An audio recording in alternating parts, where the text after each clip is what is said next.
We now face the possibility that various insider backers of the Sussex cause have been spilling like cheap taps, and Charles and co could be in for some new, fresh trouble. The bottom line is the same for both Andrew and Harry: they are unresolved issues for the king. Buckingham Palace might be eager to move on from the drama of the last few years, but the chances they will be able to do so are about as likely as Camilla skipping a below-deck binge. Both Andrew and Harry face uncertain futures, so what might they say or do if push comes to shove? Hello and a very warm welcome to British Royal Daily Updates YouTube channel. The king might face more trouble with new royal books coming out and the issue of the Duke of York's residence still unresolved. Any economics researchers who want to see more proof of the famous Pareto Principle should pay more attention to royal news. In the late 1800s, Vincent Pareto came up with his well-known 80-20th theory, saying that 80% of outcomes come from 20% of causes. And right now, we have two royal dukes who are proof of what Pareto was talking about, with their living, breathing, and grudge-holding ways. Almost all, if not all, of Buckingham Palace's biggest problems, worries, and causes of skin rashes from anxiety come from the actions of only two people: Prince Andrew, the Duke of York, and Prince Harry, the Duke of Sussex. You don't see Princess Anne, her secret love for baccarat, and all the money she owes to two guys called Dennis, I'm guessing, making palace communication staff have to issue historic statements, do you? Or that one time Prince Edward rigged the Highland Games being exposed, shaking the monarchy, huh? For years, Spare 1 and Spare 2 have caused palace PR chaos and trouble, but things have been quiet lately. But if King Charles thought his brother and son's controversy-causing, crisis-making days were over, both men ready to spend a few years of sad house-sitting and aimlessly passing the time, then I have some very bad news. Because there are some signs and details that suggest both the Andrew and Harry-related fires could be about to flare up again and cause more rashes. I know, if you're reading this, that you are very familiar with how we got here. There was Andrew's friendship with Jeffrey Epstein, a man who would become a convicted sex offender and was facing a child sex trafficking trial when he killed himself in 2019. Caught in the aftermath, Andrew then made a bad situation much worse by appearing on TV screens to argue that really his biggest mistake was being too noble towards Epstein, while ignoring the at least 125 women who are believed to have been abused by his friend. Then, of course, in 2021 the Duke of York was sued by Virginia Giuffre, who claimed that he had sexually abused her on 3 occasions, claims he strongly denied. In early 2022, Andrew settled with Giuffre, with some estimates putting the figure as high as nearly $23 million. Others have put it as low as just over $5 million.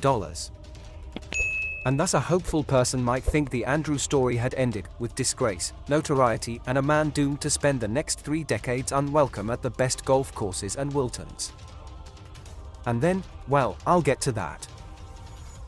Similarly, it would be impossible to not know Harry's story. Man leaves royal family with wife, man proceeds to spend years moaning about royal family, man makes millions moaning about royal family, man finds life filling hummingbird feeder strangely unsatisfying. Again, this is the point that one might have assumed that Harry and his wife and their newfound millions would trot off into the sunset to practice tree pose forever. And then, in recent weeks, various new details would suggest that both of these ducal disaster areas are by no means over, and both ducal sources of palace stress could be set to return to front pages.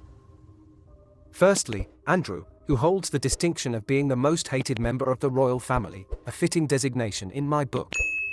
Currently 7% of Brits have a positive view of him, which is probably the same percentage of people who don't have Wi-Fi, identity as recluses, and who live in isolated religious communities. Earlier this year, it was widely reported that the king had decided he wanted his brother out of his huge Windsor home, Royal Lodge, one of the grandest properties going for the Her Royal Highness set. Given that the Duke of York was scorned, disliked, and banned from every Pizza Express outlet, just guessing, letting him stay in such a significant bit of real estate sent all the wrong messages. It was also reported that the king was set to cut Andrew's $476,000 allowance, meaning that although the Duke has a lease on the lodge, he will likely not be able to afford the maintenance. Think of it as eviction by wallet. Both sides would appear to have been standing their ground, setting the scene for some sort of confrontation or dramatic outcome. Then earlier this month came the news that his Royal Lodge roommate Sarah Ferguson, Duchess of York, had been diagnosed with early-stage breast cancer and had undergone a mastectomy. Currently she is recovering, and it has been reported that the move has been temporarily halted while she recovers. But this is just a temporary pause. Acclaimed biographer Andrew Loney told the Daily Beast, "Andrew is standing his ground, it's part of a wider power and status game with Charles. Optics don't look good, but that won't bother Andrew. I don't see him ever leaving. Charles and William have united to bring him down a notch or two and try and keep him and his family under the radar because they, as the future of the monarchy, have most to lose by his antics." However, kicking Andrew out of the 30-room beast is not some idea His Majesty might forget, so consider this still very much a live issue.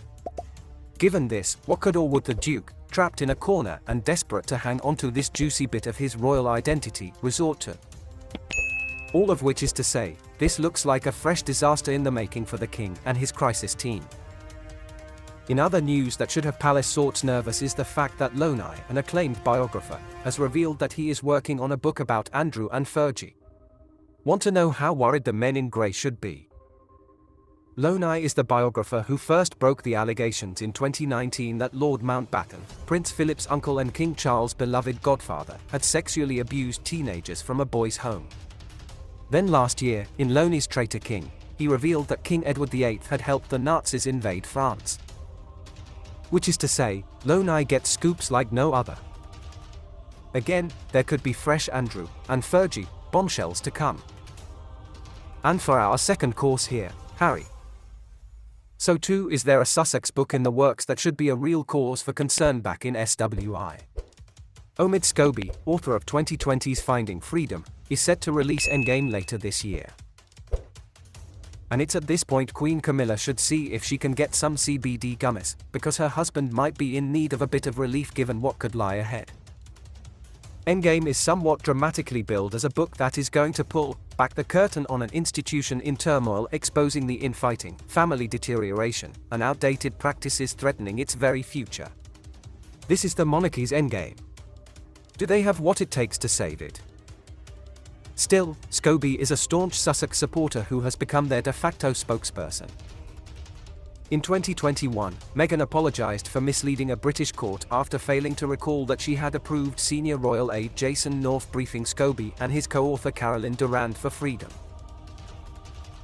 We now face the possibility that various insider backers of the Sussex cause have been spilling like cheap taps, and Charles and co could be in for some new, fresh trouble.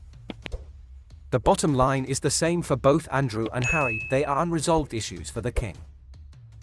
Buckingham Palace might be eager to move on from the drama of the last few years, but the chances they will be able to do so are about as likely as Camilla skipping a below-deck binge.